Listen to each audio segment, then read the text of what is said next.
नमस्कार। आज की इस ऐतिहासिक चर्चा में आपका स्वागत है। देखिए, भारतीय इतिहास और साहित्य के पन्नों में एक नाम बिल्कुल सुनहरे अक्षरों में दर्ज है, अमीर खुसरो। आज हम ऐतिहासिक दस्तावेजों के आधार पर इस महान कवि की असली पहचान, उनकी प्रभावशाली उपाधियों और उनकी विशाल विरासत की गहराई में उतरेंगे। तो चलिए बिना किसी देरी के शुरुआत करते हैं और देखते हैं कि कैसे इतिहास के ये तथ्य एक अकेले व्यक्ति की अमर कहानी बयां करते हैं और कैसे उनकी लेखनी ने साहित्यिक दुनिया को हमेशा के लिए बदल कर रख दिया।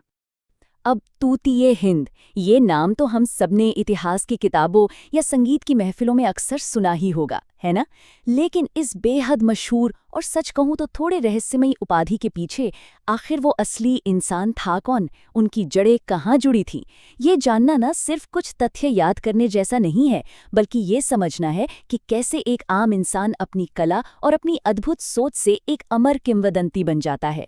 इस रहस्य को सुलझाने के लिए और इस व्यक्ति की असली पहचान को सामने लाने के लिए हमें थोड़ा समय में पीछे जाकर उनके जन्म से जुड़े तथ्यों का बिल्कुल निष्पक्ष विश्लेषण करना होगा। वैसे देखा जाए तो इतिहास कभी भी बिल्कुल सीधा और स्पष्ट नहीं होता, और सच पूछिए तो विद्वानों के बीच के ये छोटे मोटे मतभेद ही तो इसे और भी रोचक बनाते हैं। अब खुसरो साहब के जन्म के समय को लेकर ही देख लीजिए, शोध में दो प्रमुख विचार सामने आते हैं। डॉक्टर नागेंद्र का मानना है कि इस महान कवि का जन्म 1255 ईस्वी में हुआ था। वहीं दूसरी तरफ डॉक्टर राम कुमार वर्मा ऐतिहासिक गणनाओं के आधार पर इसे विक्रम संवत 1310 मानते हैं। खैर, साल जो भी हो, दोनों बातें एक चीज तो बिल्कुल साफ करती हैं। ये 13वीं शताब्दी का वो बेहद अहम दौर था जब हमारे उपमहाद्वीप का समाज और साहित्य दोनों ही एक नया आकार ले रहे थे। विद्वानों के बीच जन्म की तिथियों को लेकर भले ही थोड़ी बहस हो जाए, लेकिन 1324 का वो साल उनके इस शानदार जीवन के अंतिम पड़ाव के रूप में लगभग सर्वसम्मति से स्वीकार किया गया है। 13वीं शताब्दी के मध्य से लेकर 1324 ईस्वी तक का ये सफर, यकीन मानिए, कोई साधारण सफर बिल्कुल नहीं था। ये साल हमें बताता है कि कैसे लगभग 7 दशकों तक, यानी 70 सालों की एक लंबी अवधि तक, उन्होंने अपनी लेखनी का जो जादू बिखेरा ना, उसने साहित्य की दुनिया को अभूतपूर्व रूप से समृद्ध कर दिया। तो आखिर इस ऐतिहासिक सफर की सच में शुरुआत हुई कहाँ से थी? अगर हम रिकॉर्ड्स पर नजर डालें तो अमीर खुसरो का जन्म आज के उत्तर प्रदेश के एटा जिले के एक छोटे से गांव पटियाली में हुआ था। और वैसे उनका वो असली नाम, जो शायद इतिहास की इस चकाचौंध में कहीं थोड़ा छुप सा गया था, वो था अबुल हसन यमीनुद्दीन। सोचिए, पटियाली के अबुल हसन से लेकर पूरी दुनिया में मशहूर अमीर खुसरो बनने तक का ये सफर।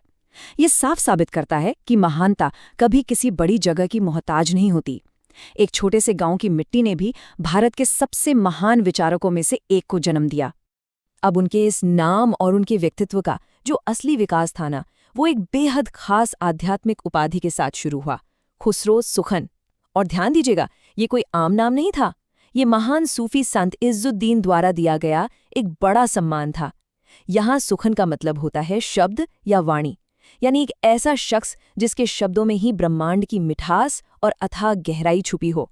इस उपाधि ने ये दिखा दिया कि उनकी इस अनोखी कला को सबसे पहले किसी और ने नहीं, बल्कि सूफी संतों और आध्यात्मिक गुरुओं की पारखी नजरों ने पहचाना था।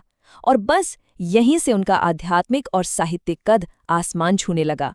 और फिर जैसे जैसे वक्त आगे बढ़ा, उनकी शोहरत सरहदें पार करने लगी। महान विद्वान ईश्वरी प्रसाद ने तो उन्हें कवियों का राजकुमार तक कह दिया था। अब जरा सोचिए, ये साहित्य की दुनिया का कितना बड़ा और दुर्लभ सम्मान है। उस दौर में जब एक से बढ़कर एक धुरंधर ज्ञानी मौजूद थे, तब किसी एक व्यक्ति को सीधा राजकुमार का दर्जा मिल जाना उनकी प्रतिभा की असाधारण ऊंचाई का सबसे बड़ा सबूत है। इसका मतलब साफ था, अब वो सिर्फ एक कवि नहीं रह गए थे, बल्कि शब्दों की इस दुनिया के एक बेताज बादशाह बन चुके थे। और दोस्तों, यही वो मुकाम आता है जहां उन ऐतिहासिक उपाधियों का जन्म होता है जिन्होंने सांस्कृतिक इतिहास में उनकी जगह हमेशा हमेशा के लिए पक्की कर दी। तोताए हिंद और तूतीये हिंद, यानी भारत का तोता। अब देखिए, ये सिर्फ उन्हें पुकारने वाले आम नाम नहीं है, ये इस बात का प्रतीक है कि उनकी आवाज और उनकी रचनाएं पूरे उपमहाद्वीप में कितनी मीठी और दिलकश मानी जाती थी। जैसे एक तोता अपनी मीठी और बेबाक बोली से सबका ध्यान खींच लेता है ना, बिल्कुल वैसे ही खुसरो ने अपनी भाषा से उस दौर के हर इंसान का दिल जीत लिया था। अगर हम उनकी रचनात्मकता की बात करें तो खुसरो साहब सिर्फ कविताएं नहीं गढ़ रहे थे, वो नई भाषाओं का आविष्कार और उनका विकास कर रहे थे। उन्हें खड़ी बोली का प्रथम कवि माना जाता है। और हाँ, डॉक्टर रामकुमार वर्मा के शोध को माने तो वो अवधि के भी पहले कवि थे। लेकिन जानते हैं इसमें सबसे दिलचस्प बात क्या है?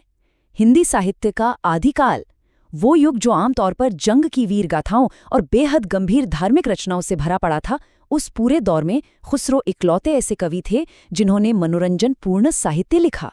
उन्होंने साहित्य की इस भारी भरकम धारा को मोड़कर उसे आम लोगों की मुस्कान, उनकी रोजमर्रा की खुशियों और पहेलियों से जोड़ दिया। क्या कमाल का नजरिया था! चलिए अब उनके इस विशाल योगदान को एक साथ देखते हैं। अगर हम उनकी प्रमुख रचनाओं पर गौर करें तो ये सिर्फ किताबों के नाम नहीं हैं, ये उनकी उस बेमिसाल रचनात्मक ऊर्जा का एक शानदार विस्फोट है। उनकी 10 प्रमुख रचनाओं पर एक नज़र डालिए। खालिक बारी, जो भाषाओं का एक बिल्कुल अनूठा शब्दकोश है। फिर पहेलियां और मुकरियां, जो आज सैकड़ों सालों बाद भी लोगों की जुबान पर जीवित हैं। दिल को छू लेने वाली गज़लें, थोड़े चतुर और अनोखे दो सुखने, उसके अलावा हालात कन्हैया, आशिक और आखिर में उनकी महान आवाज़े खुसरवी। मतलब बच्चों की पहेलियों से लेकर दर्शन शास्त्र और गंभीर गज़लों तक। भाई वाह, उन्होंने तो जैसे हर विधा में पूरी महारत हासिल कर ली थी। इतिहास के इस अद्भुत पन्ने को पलटते हुए अंत में एक बेहद गहरा सवाल जहन में रह ही जाता है। आखिर कैसे एक अकेले इंसान ने, एक कवि ने, आदिकाल जैसे सीमित युग में इतनी सारी अलग अलग साहित्यिक शैलियों और भाषाओं की नींव रख दी? कैसे पटियाली गांव का वो साधारण सा इंसान अबुल हसन यमीनुद्दीन अपनी उस अमिट आवाज़े खुसरवी के जरिए आने वाली अनगिनत सदियों के लिए अमर हो गया? सच कहूं तो अमीर खुसरो की ये महान विरासत सिर्फ इतिहास का एक पन्ना नहीं है, ये एक जीती जागती प्रेरणा है कि ज्ञान, कला और शब्दों में कितनी असीम ताकत होती है। तो उम्मीद है आज के इस विश्लेषण में आपको कुछ नया और विस्मयकारी जानने को मिला होगा। हमारे साथ इस ऐतिहासिक सफर में शामिल होने के लिए आपका बहुत बहुत धन्यवाद।